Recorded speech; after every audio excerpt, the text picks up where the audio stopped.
নমস্কার বন্ধুরা, শান্তনার বাঙালি রান্নাঘরে আপনাদের আবারও অনেক অনেক স্বাগত জানাই।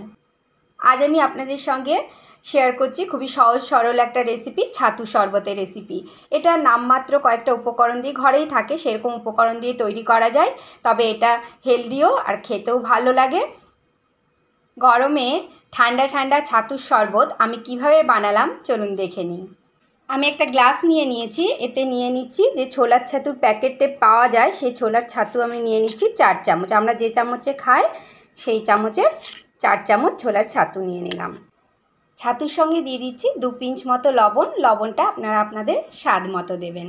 আমি এই ছাতুর যে শরবতটা বানাচ্ছি এতে মিষ্টির জন্য দিচ্ছি মধু। আপনারা চাইলে গুড়, চিনি বা মিছরি ব্যবহার করতে পারেন। 2 চামচ মধু দিলাম। মধু দেওয়ার পর এতে দিয়ে দিচ্ছি 1/4 চামচ জিরে গুঁড়ো, এটা রোস্টেড জিরে গুঁড়ো। দিচ্ছি 1/4 চামচ রোস্টেড ধনে গুঁড়ো। এবারে এর মধ্যে দিয়ে দিচ্ছি ফ্রিজ থেকে বের করা একেবারে ঠান্ডা ঠান্ডা জল।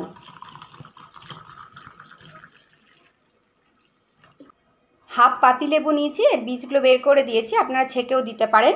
এই হাফ পাতিলেবুর রস আমি দিয়ে দিচ্ছি, হাফ মতো পাতিলেবুর রস দিয়ে দিলাম। এর আগে দিয়েছি সাদা লবণ স্বাদ মতো, এবারে দিয়ে দিচ্ছি আবারও 2 পিঞ্চ মতো বিট লবণ। এবার এই সব কিছুকে চামচে করে খুব ভালোভাবে মিশিয়ে নিচ্ছি। এই প্রচণ্ড গরমে যখন কোনো কিছুই খেতে ইচ্ছে করে না, সকালবেলা ব্রেকফাস্টে বাচ্চাদের স্কুলে যাওয়ার সময়ও আপনারা এরকমভাবে ছাতুর শরবত অবশ্যই বানিয়ে দিতে পারেন। এটা হেলদিও আর খেতেও ভীষণ ভালো লাগে আর অনেকক্ষণ পেট ভরা থাকে। চামচে খুব ভালো করে এটাকে মিক্স করে দিয়েছি, এটা ভালো মতো মিক্স হয়ে গেছে। খুব সহজেই বাড়িতে থাকা কয়েকটা উপকরণ দিয়ে দেখুন তৈরি হয়ে গেল ছাতুর হেলদি অ্যান্ড টেস্টি শরবত। আরও ঠান্ডা ঠান্ডা করার জন্য দিয়ে দিচ্ছি 4-5টা টুকরো বরফ। এই প্রচণ্ড গরমে আপনারাও বানিয়ে নিন খুব সহজেই এরকমভাবে হেলদি অ্যান্ড টেস্টি ছাতুর শরবত। আজ এই পর্যন্তই, দেখা হচ্ছে পরের ভিডিওতে কোনো মজাদার রেসিপি নিয়ে। Till then take care, thank you.